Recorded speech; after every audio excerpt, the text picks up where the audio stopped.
Hey there, viewers, and welcome back to Grumpy Monkey Garage, where we're doing another top 10 list. We did a couple of top 5s. We're time for a top 10. We're going to make you all mad, so go ahead and check out the comments for the angry bots who say that they have 1,000,000 miles on these engines. They don't, and they're lying, and I'd love to see proof to the contrary. So top 10 worst engines out there that we still work on today. I'm sure that back in the olden days when P-Paul was turning a pipe wrench on a car, that there was pieces of crap too, but these are the ones that we still see in the shop. Not necessarily that they're modern, but this is what comes in on a regular basis. I think we're gonna stop at the bottom of this list, or start at the bottom of this list and work our way to the top, because number 1, everyone knows the worst engine in the world, so we're just gonna get up to that. Number 10, the 3.6 liter Pentastar Chrysler V6. That is the just piece of crap abomination. It is found in everything. In fact, I should just make you a list right here. Everything. Caravans, Chargers, freaking ProMaster vans, base model Ram pickup truck. Like, it is in absolutely everything. Every single Dodge product, Chrysler, Jeep, everybody is using this 3.6, and it sucks. It is just horrible. The cams wear out, they click, they knock, they fart. The oil cooler assembly has to be replaced constantly because it won't stop leaking. There's no way to just change the temperature sensor out. You have to pull all the intakes off. By the time you get down there and try to just replace the sensor, you stripped out the oil cooler. Piece of crap engine, hard to work on, unreliable, always blown up. You will see these with high miles though, but they will be knocking. So I would estimate this will only go about 250,000 miles. Now that sounds like a lot. That's why it's at the bottom of our list. 250K, well maintained. All right, is it that horrible? Yeah, it's still on our top 10 worst engines because by the time you've done this, you've gone through 5 oil coolers. Maybe a head gasket. Number 9. Now this is your heavy duty guys out there. None of the diesels are on this list because we just fill it with Fords. So number 9 is the 6.8 liter V10 Triton engine.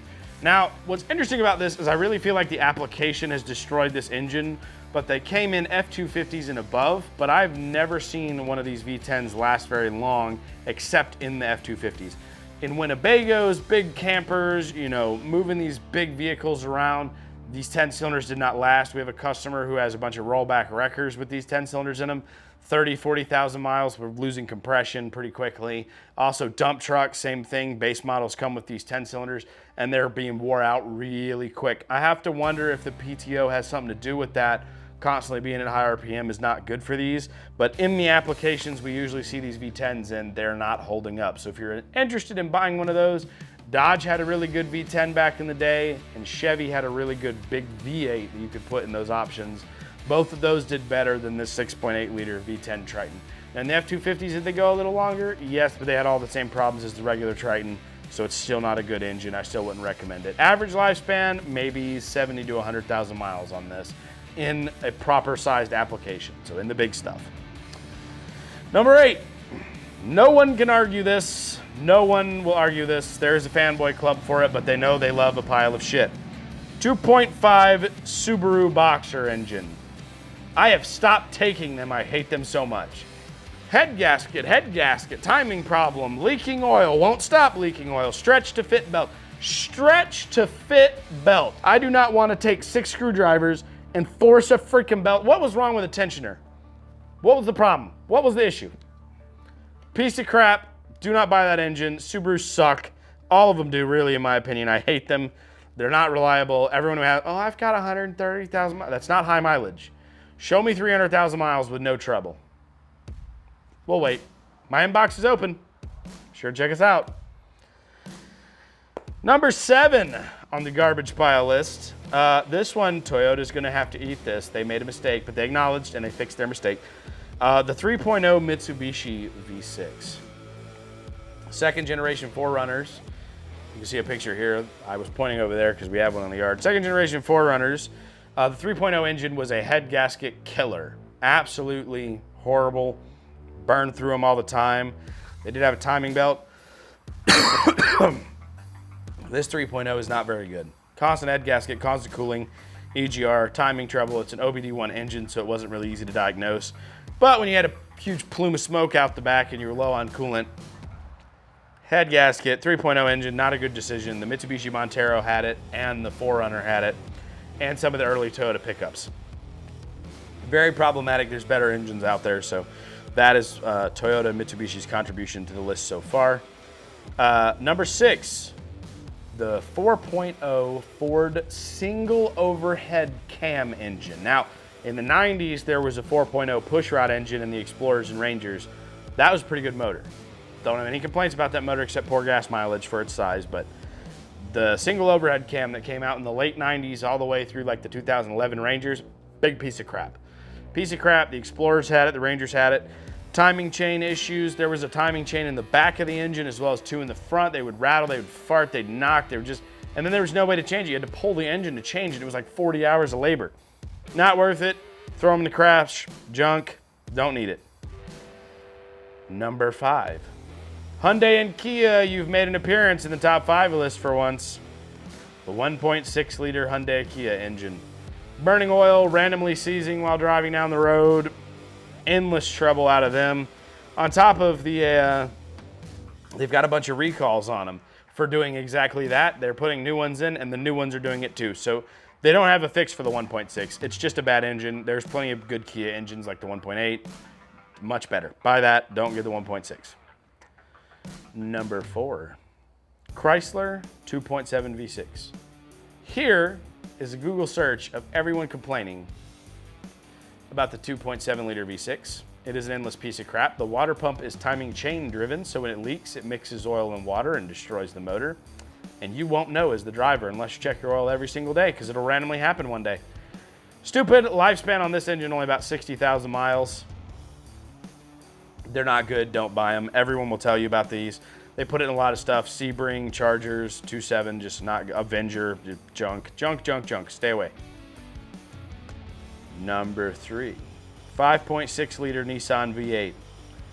This one comes with a caveat. There was a really long time from like 2004 to 2010-ish where they didn't give a whole lot of problems. They just had a lot of dumb designs, like where the starter was, the fact that I have to take the engine apart to find the starter.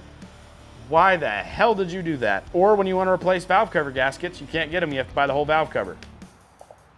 Who is designing this obsolete crap?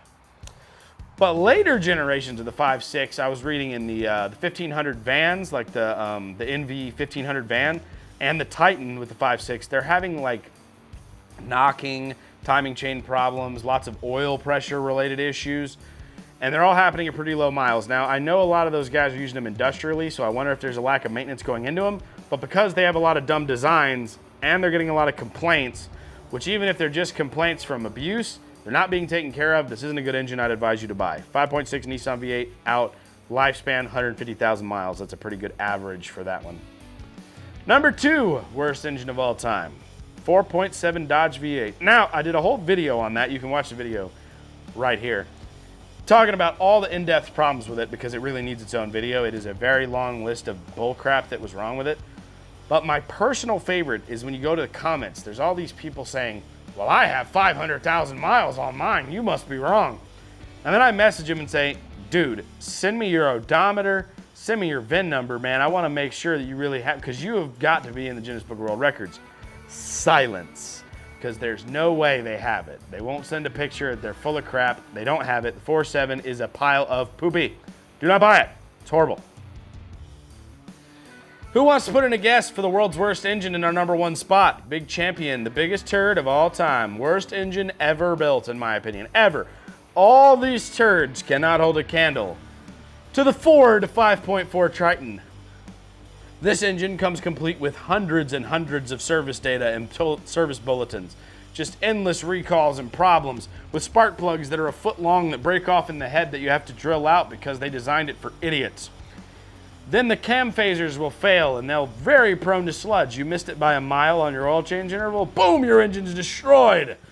Rocker arms will tack, cam phasers will tick and tack everywhere, timing chains are stretched. Timing codes, cat converter problems, very low power for its size. You can't even work on it yourself either unless you're changing an alternator. You can't do the spark plugs because they break off. You can't do the cam phasers. Everything about this engine sucks. There is no redeeming quality other than it might hold boats in harbor as a boat anchor. This engine is worthless. Best rant I ever saw was there's a YouTube channel called The Car Wizard. You've probably heard of him. He did a video on it talking about how horrible it was and how he's changed hundreds of these engines and they all suck. I've had the same experience, but I don't change them. I literally tell the customer it's not worth it. These trucks are pieces of shit. Throw them out. Do not replace it. Just, there's a cliff over there. I'll help you push. They're not worth it. I won't even change it for you. It is a piece of crap. Throw it out. And I can call a junkyard and try to find a used one. There's none. They're all bad. They're all bad. There's no good 5.4 Tritons. I can't wait for the bots in the comments.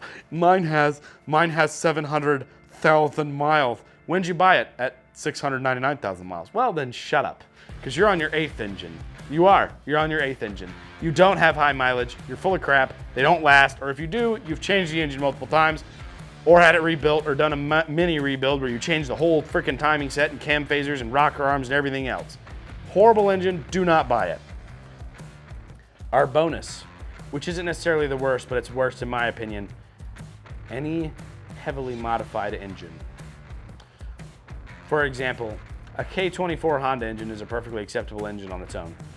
But when you put it in a 94 Honda Accord, now nothing fits and nothing lines up. I can't even order you parts because like I can't order the right stuff because I don't know which engine this came out. Like modified or engine swapped cars are the worst engines to work with. If you're looking at buying a vehicle and there's, oh, it originally came with a V6, but I swapped in a V8, just run. Just run. Just don't buy it. You'll never get the right parts.